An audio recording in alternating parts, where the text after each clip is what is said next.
So as Dimitri mentioned, I'm the engineering manager at MessageMedia, so I look after the API and the gateway teams, so the teams that are responsible for building that part of our infrastructure. And we needed to grow out our development team, and developers just couldn't do what we wanted to do, the team that we had here.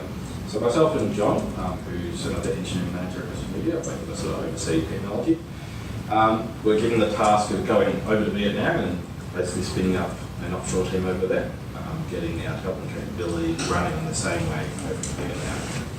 And some of the challenges we had were that we've got a very high level of engineering standards that we have in Melbourne, so keeping those standards up, whilst also making sure that we're getting fast delivery and good output from the Vietnam team were the two challenges we were faced with. So tonight I'll talk about sort of the approach that we took to getting the team on board to deal with both of those challenges. I'll give you, I guess, the structure and the framework that we used, and then talk about how we applied that framework to make this what is we think is quite successful. As I said, we've got our team dialed in from Vietnam. They're all in our Vietnamese office and looking quite good over there. They've decorated the office quite nicely for tonight as well, which is nice to see. So, with this offshoring model, we took our software lifecycle that we had, which was quite a complex process. And looking at that, we were trying to decide how we're going to get an offshore team working in that lifecycle and delivering as effectively and efficiently as we do in Melbourne. And this is a pretty big undertaking for us. We wanted to make sure we had a nice clear plan of how we're actually going to go ahead and onboard this team.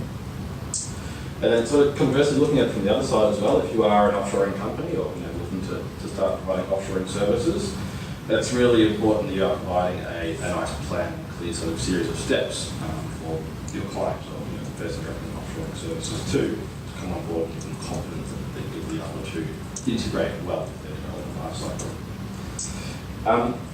So in the same way that I guess we break complex software systems into small manageable pieces, we came up with this plan of how we're going to break down this onboarding process into small manageable pieces as well. And we came up with the idea that we'd have these phases, and these phases are what we call levels of maturity with the onboarding process of how we take that team from a low level of maturity through to a complete level of maturity where they can really integrate well with what we need from that team. So, does anyone here a developer or have a developer background? Awesome, cool. Won't need to go into this one too much then, but with software that's very complex, especially when you've got a large system with lots of bits and moving pieces. So in software we look at breaking things down and making things simpler so we can manage them and understand them and reason with them. So we look at object-oriented programming, where we sort of take concepts and break them down into logical parts and give them methods and properties and structure it nicely and cleanly so we can understand each part of the system. And more commonly these days we talk about microservices and having things broken down into little systems that we can all sort of glue together, but each service can really be well understood and well reasoned with, so that when someone is trying to maintain and debug and use that system, it's nice and easy to use. The software development lifecycle is a tool that we use and a series of steps and processes that we use to actually get those ideas into code, tested, debugged, working, and then delivered into production. And if we want high quality code delivered quickly and efficiently, those software development lifecycles are usually quite complex. A lot of steps that go into it, and they sort of evolve over time and become quite intricate. Not too much. But the goal of a good software development lifecycle is to deliver working software quickly with as few defects as possible. So we sort of had this idea that we need to get this team working in our SDLC as best we can. And then we sort of looked at how we build software and thought, why don't we apply the same principles to that? So why don't we break down our software development lifecycle into sort of phases or key steps, and then bring the team on in those phases to help grow at that maturity without sort of overburdening us or the team over there. And as I was saying before, we sort of came up with this concept of different phases, and each phase sort of represents a different level of maturity of onboarding of that process of the team. So how do we do that? So to start with, we looked at our software development lifecycle and looked at all the different steps that we had in there. Breaking out those steps, we then looked at all the tools that are required for each step. So you need development phase, you need IDEs, certain tools like that. At the deployment steps, you might need certain deployment tools like build card, Puppet, or Transcribe, or things you're using for your deployments. QA steps, you've got different tools there again. And each of those steps as well has different capabilities that you need. So different skill sets that you need at each one of those steps. Now, DevOps, you try and sort of bridge those gaps and make those skill sets quite uniform across all different steps. But there's still specific things that you need people to understand and be able to do, to be able to actually do what they need to do in those steps. There's also the handover bits in between those steps as well. So when you hand over something from a QA to someone to deploy that, there's that handover process where you need to actually explain what the deployment steps are to the deployment engineer, if that's a dev or a platform engineer or whatever. So there's bits in between as well that you need to map out and make sure that all those steps are clear and covered and well understood, so that when you're handing it over to the team, those things are all understood by the team who's taking on those roles. We also looked at including the product section of our development lifecycle as well. So when we mapped this out, we started off with the tech part of it. So this blue section over here, so deployment, peer review, QA, development, peer review, QA, and deployment.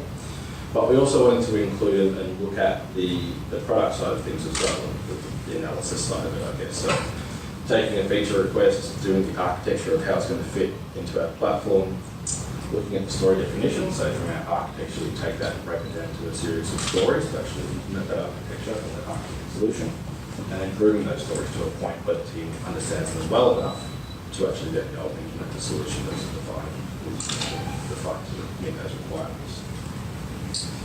And we planned all that out, and we sat back and with each of those steps, there's a whole lot of tools required, there's capabilities, there's bits in between, so there's those hand-up steps. We realised that to sort of take all of that and just give it to a team in Vietnam that we've never really met or dealt with before would be a little bit scary, a little bit a complicated undertaking. Having to actually learn all of that in one big go would be quite difficult and quite risky, and we just weren't comfortable in going with that. So then we stepped back and had a look at what concessions can we make, how can we make this simpler to start with.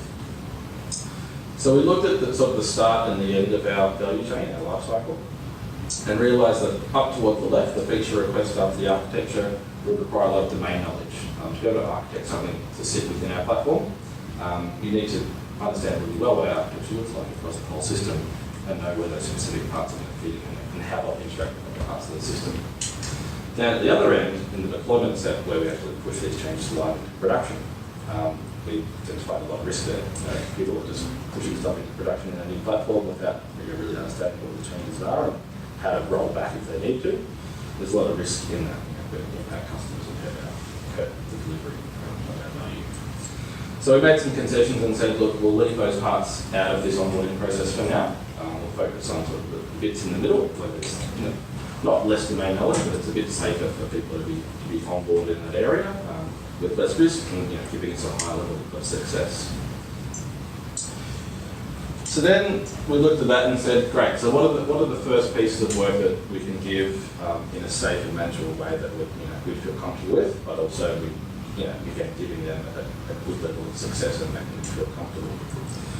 So we came up with this phased approach, which I mentioned, and essentially we took these steps that we wanted to apply to the teams and broke it down to these phases, and so each phase is sort of representing what part of that value chain we'd get the offshore team to deliver. So what we started with was, we ended up with these 4 phases that we wanted to work through, and once each phase was sort of met and the goals and expectations were complete, I guess, we would say that the team has reached that level of maturity. So I'm going to walk you through each of the phases and explain some of the benefits of what that gave us. So to start with, phase 1, we just wanted to get the team over there to understand our code base, our development expectations, set up their development environments, and sort of get a change from, here's a change you need to do for a well-defined story, update a library or change a logging or something nice and simple. Make that code change and then submit a peer review to the Melbourne team. So here's a nice simple well-defined chain. Please prepare it and submit a code pull request to the Melbourne team, and they would review the work and give you feedback. So, inside that, there's actually quite a lot that needs to be done before they can actually start to do that, have that done effectively. So things like setting up the development environments and the teams over there is quite a lot of effort, depending on how, I guess, mature your operating system is, or your operating environment for your developers. Creating all the accounts that you need to access everything, so your Amazon accounts if you're using Amazon or Azure or anything else, your Bitbucket accounts, accounts to local systems over here as well. So getting all that set up and there's processes in place so that can happen efficiently next time. And then also understanding the code base and how it's all structured together. So we break everything up into separate repositories, just because that's how we like to do it, but other companies imagine they have one big repository with all their code is in there. So letting the team over there navigate their way through our repositories and how our code is structured and hangs together, and some of the, I guess, the naming conventions we have, is all part of this process. So at the start of it, it's just, here's a simple change, please make the change, submit a pull request for it. But underneath, there's a whole lot of setup and sort of groundwork that needs to be done for everyone, and a lot of work that needs to happen. At the end of this, we do a whole lot of stories and pieces of work in this first phase one. And I guess our expectations, understanding the end of it, was that we could give the team over there a piece of work, and out would pop a nice pull request that's basically merged into our master branch. We wouldn't have too much feedback, because as we do this iteratively, each sort of bit of feedback that we give would then be sort of picked up on the team over there and understood, and those mistakes would be repeated next time. So that was a nice, easy step, and we actually sort of did that when we were over there. So we spent a week over in Vietnam in September as sort of an onboarding exercise, and we took a few developers with us, and they actually sat down with the developers over there, and as a pair program exercise, they worked through a whole lot of these stories in phase one. So it was kind of nice to come back from Vietnam and say, yeah, we've already ticked off phase one, and we can actually get the team over there to take a piece of, make a small code change, and actually have that ready to commit into our development branch ready for testing. From there, we looked at moving to phase two. And phase two, it expands out, builds upon what we've already learned and onboarded the team with, and moves into kicking off the story, as well as actually closing that story out from peer review and getting it ready for QA. So as I was saying before, there's sort of steps in between the life cycles, the steps in the life cycle, so handing things over to QAs, handing things over to our platform engineers, and also the pull request, which is a nice way, I guess, for handover between dev and QA. So what we wanted to do now was actually say that here's the story. You guys work out what change needs to be made in the code base, where in the code base you're going to make that change, have a discussion amongst yourself around how you're going to do that, execute that change, and then submit a pull request for us that's basically ready to merge. So we don't want to be sort of reviewing the code again, we don't want to review the code, but we just want to be able to say, yep, you guys have all approved it and you're happy with it, so we're going to merge into our code base and work with that piece of code. We also sort of wanted to, I guess, with phase one, there's a lot of overhead for the guys in Melbourne to prepare those stories in a way that was really modified, so they could just take that story and make a change. And as part of this process, we want to alleviate the pressure on the Melbourne team by having more resources, not adding more pressure to the Melbourne team by having them to have to look after a team over there. So we basically want to say, you guys can now take a requirement, work out how to implement it, and then give us the working code that's ready to go and ready to be tested. And I guess I'll just go back to this slide for a second, but you'll notice that my arrows don't line up, and that's not because I'm lazy, but essentially we didn't want them to fully test that part, but we wanted them to be part of that handover process and actually provide testing notes to QA and say, here's the change that I've made, and here's how you go about testing it. So we wanted to get them more involved in the handover process to the QAs as well, so not testing the work yet, because we weren't comfortable with the QA capabilities, and that was part of our onboarding process as well. I'll come back to that a bit later on. But we wanted them to step a little bit to the right and get involved in how QA is done and understand what's required to hand a story over to the QA developer. From that point, we're now comfortable that a team can take a requirement, understand the change needs to be done, know in the code base where that change needs to be affected, change the code, review it amongst themselves in the team, submit that and be ready to merge in. And then actually test the change as well. So at this stage, we were looking at having the team bring the work, kick off the work amongst themselves, do the dev, peer review it, and then sort of build out automated tests around that as well. So one part that's not on these slides here, but for all of the work that we do, we write automated tests as well. So we have to do regression tests every time we change something. And we wanted to get the team building those automated tests as well, because there's a bit of effort that goes into that.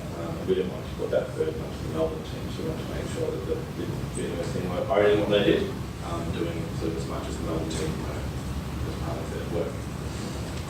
So getting the automated test written was part of this phase, and then also testing it. So our goals for this step and this phase, and sort of the maturity of this phase, is to give the team a requirement, and this is what we want to know. We want this new button placed here. Go and do it, and then give us a working piece of code that we can deploy into production. A working, tested, bug-free piece of code that we can just push in production and say, yep, we're happy with that, thank you very much. Because that then, again, relieves more pressure on the Melbourne team for having to help out with the QA parts, and it really just leaves us to deploy whatever they've done. And we're kind of just to call it out, we're currently in this phase at the moment. So we're currently working through some of the issues that we're having in the grooming part of it. So handing over that grooming part and getting the story ready for development, reviewing the requirements, understanding what needs to be done, understanding how big the work is, breaking down that work as well if it's too big to be done in a manageable way. That's, again, moving into that domain knowledge space. We're helping to upskill the team over there, but there's a lot of knowledge transfer that needs to happen for that part of the process to be done effectively. So currently in phase 3 at the moment, and then our ambitions or our intentions moving forward is once we've reached maturity in phase 3 to move into phase 4. And phase 4 is really, taking over the architecture and taking over the deployment of a piece of work as well. And at this point, the goal is that we can take an idea, a piece of functionality that we want, give that to the team, they will design it, they will groom it, they will find how it's going to be done, they'll implement it, test it, and then deploy it as well. So really owning the full value chain from end to end basically. Now, we're not here yet, and I guess one of the benefits of this process is that, as I was saying before, we have to define and understand the capabilities required for each step early on. And by doing that and mapping that out, we understood what capabilities we need to onboard and hire for as we move through the different phases.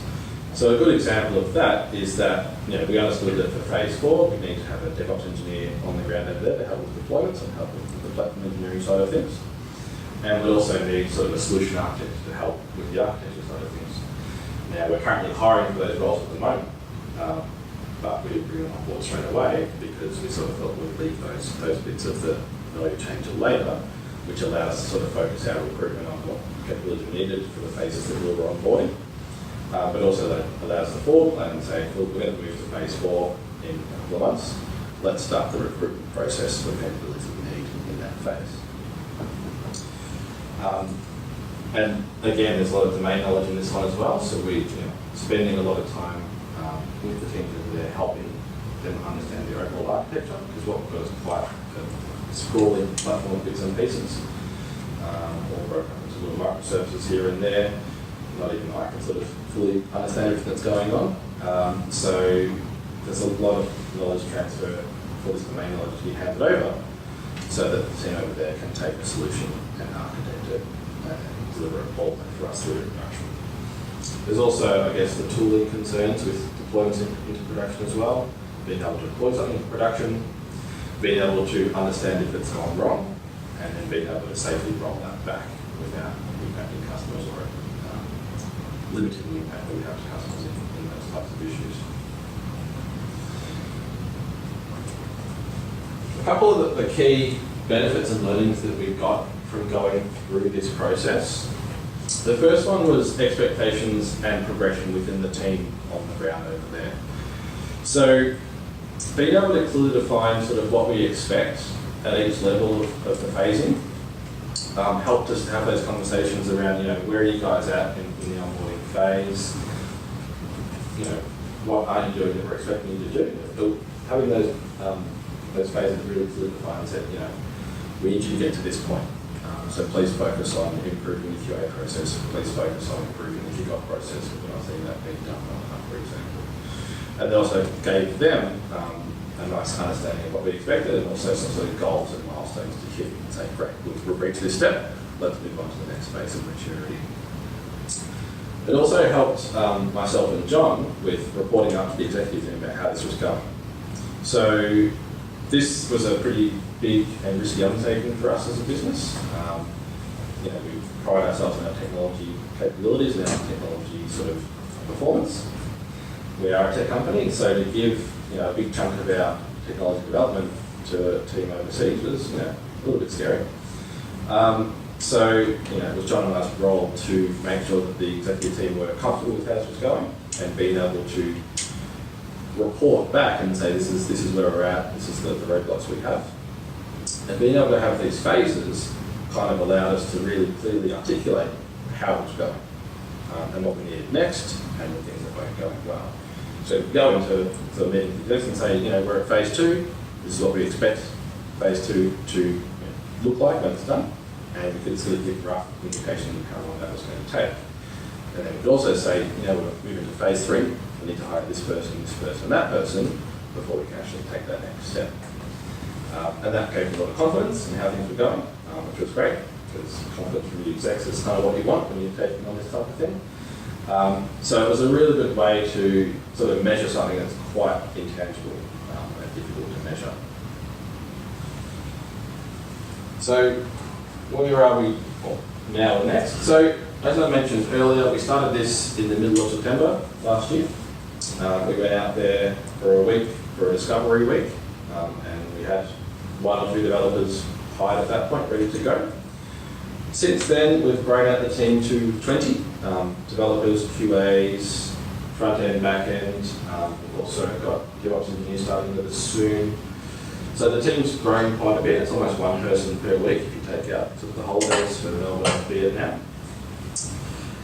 And we're actually really happy with how it's gone. And I kind of feel that this phase approach has helped with that, helped it make it much smoother in how we've gone about it. So it's really just about looking at that phase approach, planning out how you're going to do it, breaking down your life cycle and thinking about how can I take what mine looks like and fit it into sort of this model and what's it going to look like over there. So I would encourage you, if you're thinking about offshoring part of your technology life cycle, have a think about what your sort of life cycle looks like and start to think about what phases could I use, how can I break it down so that it starts off nice and simple and gradually introduces more and more of the life cycle to the team that I'm handing over this work to.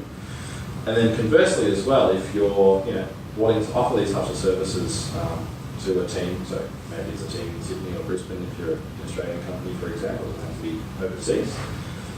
Think about sort of proposing that we're going to give you these services and here's sort of a plan of how you can actually go about implementing that and having an external team take over part of your life cycle. There's been a number of other contributing factors to how successful this has been. It's not just this phased approach. But I do feel that without that we'd be in a very different situation right now. We might have still scaled up as quickly as we did, but I'm not sure that we'd have the buy-in and the confidence from the exec team. Being able to explain to them these phases really helped with that.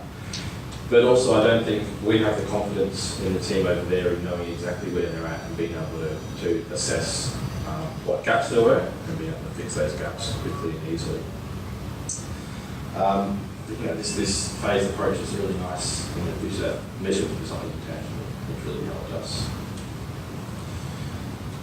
So I'll wrap things up there. I hope this has kind of been helpful. I'm really excited that Dimitri's kicked off this meetup and please promote it and try and get more people along next time. I'm happy to open up the floor to any questions and I'm sure that Dirk will be able to answer any questions as well if there's any questions for the team over there. mentioned that there are some other factors of success. Maybe Yeah. also talk about those factors. So I think one of the biggest contributors to the success as well is actually having people on the ground there and here. So having a program, considering that as part of your budgeting, I guess, that we're going to need to send someone over there once, perhaps every month, and have someone come over here once every month. And factor that into your budgeting when you're saying, we're going to save money by offshoring, sure, but there's these costs, that are going to add on top. And having people go over there and come over here makes the whole engagement, or the whole team over there feel much more engaged with us and vice versa. So it's not just about getting work done, but it's about having that engagement on the ground. And we do it once a month. So once a month there's at least one person in Melbourne, or at least one person in Vietnam working with the team. And they can just sort of be doing their own work, but typically they'll be sort of working with each other on something. So a couple of weeks ago, Joe was out here in Melbourne, planning out how we're actually going to scale up and move into phase 4. And then on Monday, one of our developers is going over there. He's going to help introduce some of the team over there to some new development practices that we're introducing. Thank you. It's very useful what you mentioned earlier on. So we are in that journey as well. As I mentioned to you earlier on, we are in the 5th or 6th week. Again, similar places in Vietnam. So in your presentation earlier on, you mentioned phase 4, which there's a part on grooming. Yeah. And you mentioned the current Scrum team is about 20 people. You mentioned developer, QA, DevOps. Yeah. You did mention about product owner. So is product owner part of that Scrum team as well? So we have all our product function in Melbourne. So there are no product owners in Vietnam. We are looking for a BA. So yeah, the product function, so those green boxes up there, I guess, aside from the architecture, is done by a different department, MessageMedia. So we've got products to the team and the tech team. They work quite closely together. So the product manager works really closely with myself to help get the team to build what we need to build. But the offshoring has been mostly tech. So it's all sort of driven by tech, run by tech. And product haven't moved to actually put a product owner in Vietnam yet. So in terms of the grooming side of thing, it's the tech lead to help the product owner to groom together. Yeah. So our tech leads over there will do the grooming. We'll typically do it over video conference. And the team in Melbourne will get the product manager involved. But it's sort of predominantly done by the tech leads. So we hope that the product manager in Melbourne will give the team enough information over there in the form of Jira to get some confidence pages. And the tech leads in Vietnam will work with the teams over there. We've broken up into 4 or 5 teams, 4 teams. They'll work with the team together to take those requirements and break down group stories. So another question is, you have phase 1, phase 2, and phase 3. When you enter from when you exit from phase 1 to enter to phase 2 and phase 2 to phase 3, do you have some sort of like an exit criteria or it's based on judgment? Yeah, sort of. I haven't put it on the slides, but I've got sort of in my notes, there's a goal that we want to achieve and then the criteria that we expect to see. The definition of done something, right? Yeah, kind of. Definition of done is a phase. Yeah. It's not that strict, but for example, phase 1, we wanted to see that consistently the pull requests that were coming through were of good quality with very little changes that need to be made. So once we saw that enough pull requests were coming through that were had all the code styles correct, very free from sort of common errors that we've seen previously, we were kind of happy to say, yeah, that phase is complete. Phase 2, the complexity with phase 2 is that they're kicking off the stories, so they're working out how to solve that problem, not just going and changing the code. So the criteria for that was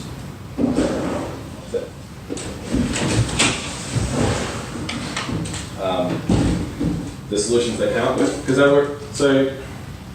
When I sort of said that we move more of the teams doing it on their own, they're still in constant contact with the team in Melbourne. So when they do the kickoff, they'll still talk to the Melbourne team and say, hey, what do you guys think about this solution? And I guess the goal for phase 2 to phase 3 was that when the guys in Vietnam were asking the Melbourne team, what do you think of this solution as part of our kickoff, they'd be constantly getting it, yeah, that's good, we're happy with that. Just less and less sort of feedback coming through. So not hard and fast rules, but just sort of, are we constantly getting sort of what we want from that? And if they are, then we'll say, yeah, what we want. Cool, thank you.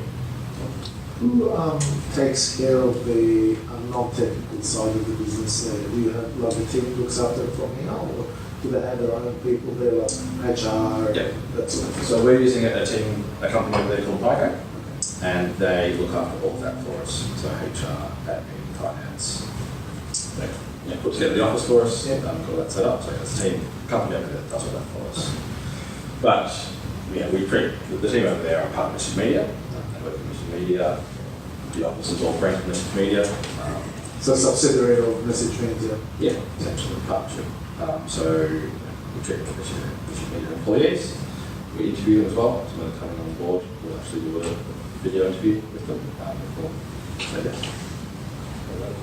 That's one question. How does your recruiting process change when you've got people? So, in Melbourne, we get resumes come through the door, we then screen the resumes, put them through a coding test, or a mug test, depending on what language they were applying for.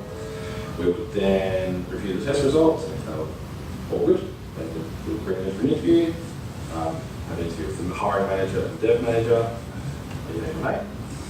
over there, it's a similar process, so we give them the coding test online, review the resumes, and then if they pass those two, we'll have a video interview with Dirk over there, who's our manager over there, as well as one or two of our developers in Melbourne.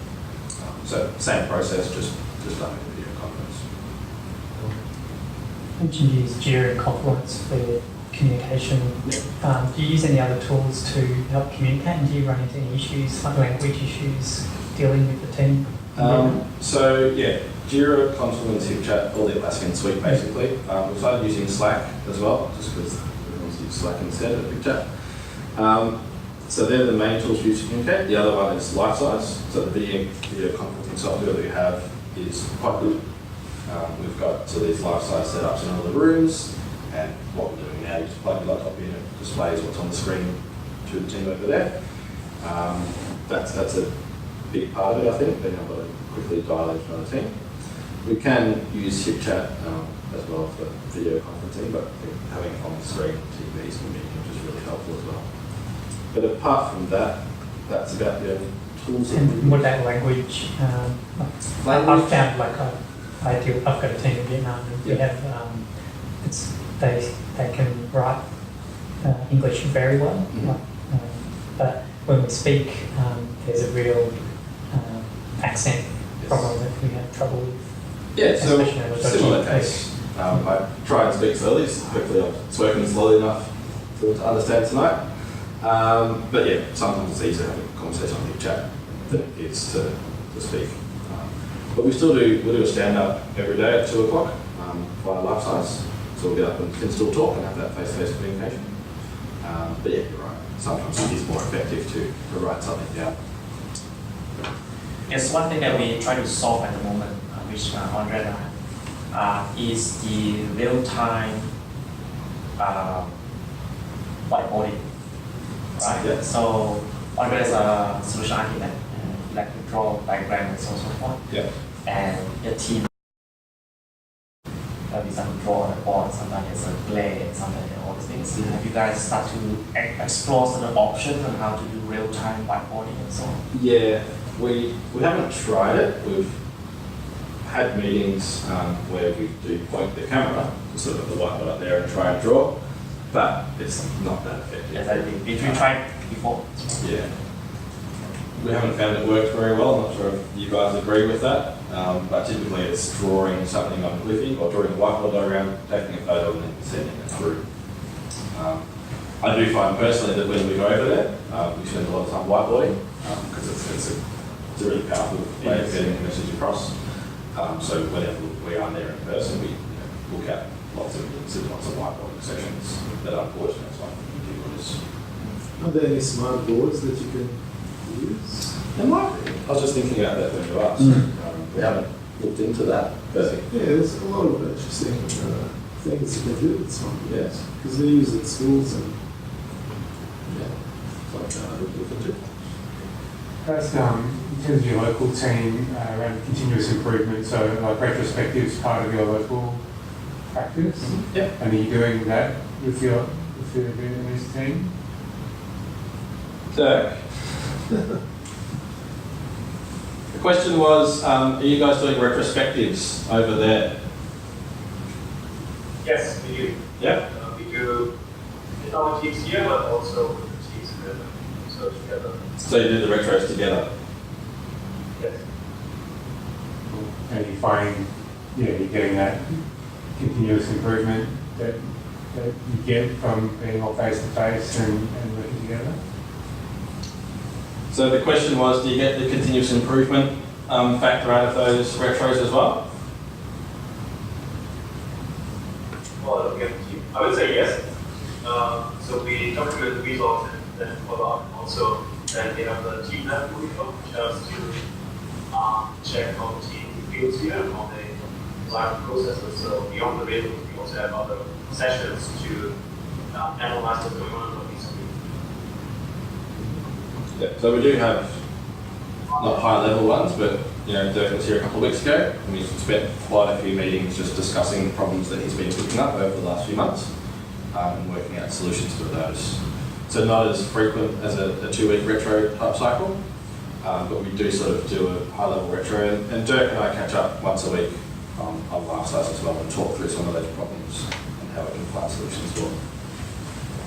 But yeah, the team do retros, as Dirk was saying, and let's discuss results on HipChat, how they can, results, but outcomes and what they can follow with on HipChat. The team size ever fluctuate? For example, you started with 1 or 2 and then moved to now 25. Yep. Did it ever come down and then go back again with attrition, or with the amount of work going in or required to be sent to the offshore? What I mean? Yeah, so we've just been growing, we haven't dropped off at all.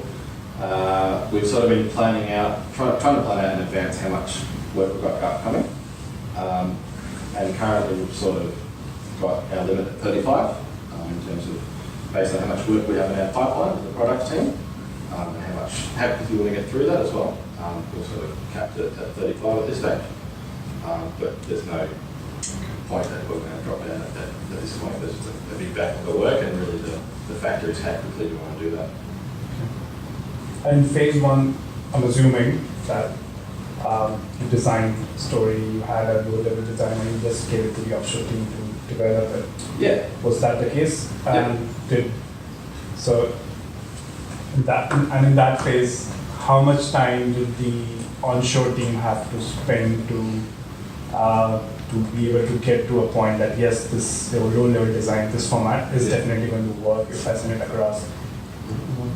How long did it take to get from phase 1 to phase 2? So with phase 1, we knew that we want to give some small, easy pieces of work to the team to get them comfortable with everything. So before we went over there, we said to some of the senior developers, hey guys, is there any bits and pieces in the backlog that are really well defined, nice and small, quite easy and understandable? Can you guys pull a whole lot of those stories out of the backlog and bring them with us to Vietnam? So when we do sit down and do some pair programming, you can grab those stories easily. So we didn't specifically write stories for that case, we just found some nice ones that were like sort of low-hanging fruit that we could do. So some of them were as simple as changing the log message or changing the log statement from debug to info. So really simple things like that, just to get the builds working, local builds, for example. And yeah, it was really a case of just finding bits and pieces that we have in our backlog that we haven't got around to doing, that are nice and simple and well-defined, and more sort of technical than product focused, I guess, because it was easy for the guys to explain that to them. So we got through phase 1 sort of in the first week, really.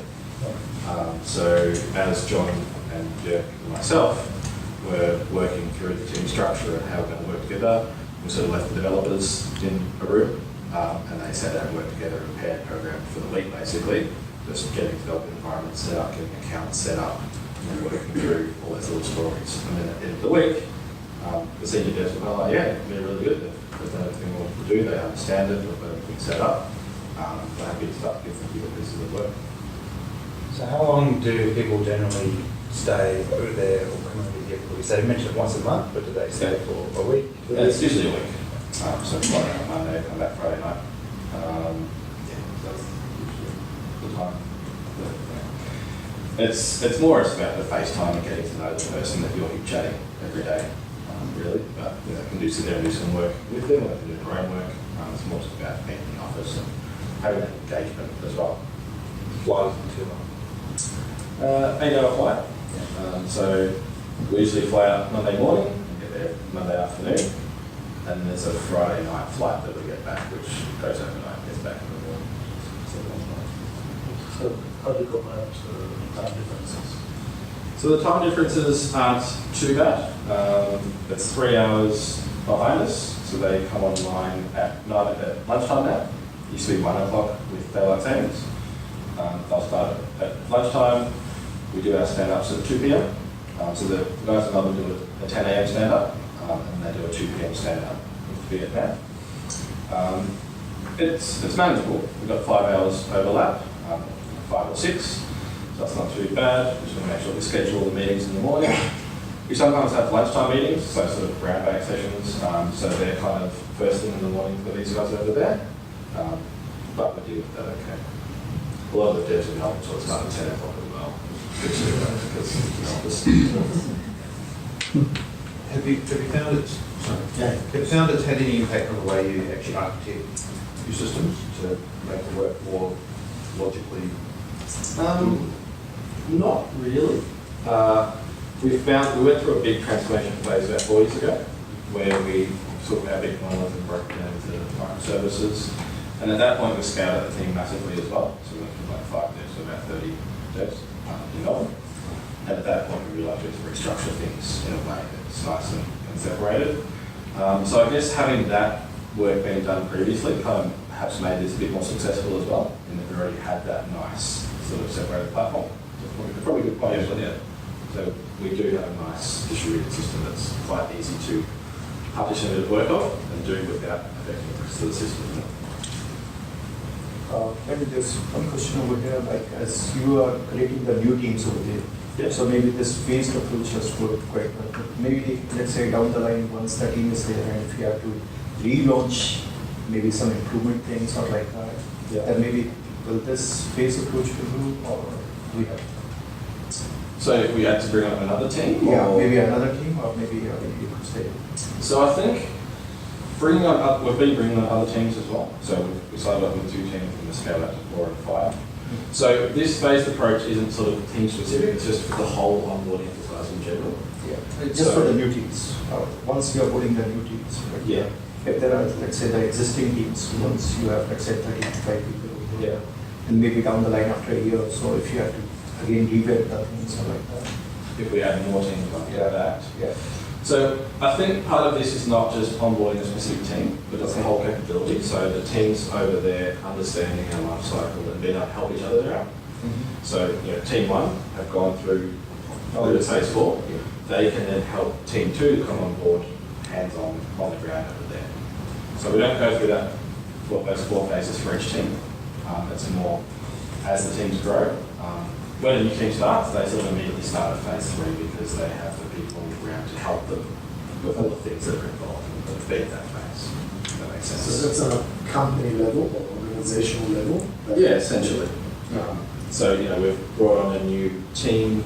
A couple of new people started last week, and we sort of expect that they'll be at phase 3 already because they have the people around them to help explain developing environments, setting up all those things, how to group story, how to kick off story, how to test things. So this was kind of the life of the onboarding of this sort of project. I think you might find that even though you're at phase 3 straight away, they still go through those phases just really quickly. Yeah, internally they do it themselves without us having to help them with it. But it's also sort of exponential in the time it takes. So phase 1 was quite big, that was awesome, we're super happy. Phase 2 took a bit longer, and then phase 3 is taking longer again. So they're not linear in the efforts that's required for each phase. But the leverage you get from being able to take a feature and deliver to production, that leverage is pretty massive as well. So, That's the organisation you mentioned is helping with HR and everything. yeah, they're called Pico, YCO. And what type of organisation, what are they called? That managed service? Yeah, team or- jump in here, Dirk, if you want, but they're sort of a digital consultancy, but also provide services as a service, so to speak. And the process of selecting them, like were you considering, you can't say it's alright, but you're considering multiple, and what the kind of selection process or criteria is like? So Vietnam was already chosen by some people that worked here because they've worked with teams in Vietnam before. I wasn't too close to the selection of Pico. I was with John and myself. John's the commercial and delivery side, and I'm the engineering technical side. So John sort of dealt with all the commercial part of things, and I was helping the engineering teams get up and running. But from what I understood, Pico were able to provide us sort of the full service of everything, not just the developers here at Untitled itself. They set up the developers with laptops and an office, and they've given us a nice office as well. HR resources to help us find people, office managers. So it wasn't, and because this is the first time we're doing it, we're a little bit nervous and wanted as much support as we could get. So we went with someone who could provide that extra support. But they also work with big companies like Lassie and Ansarana, which gave us a bit of confidence that this is everything we are doing. So it was the full service and the comfort they gave, and then also the names that I've worked with in the past, which gave us that comfort and confidence.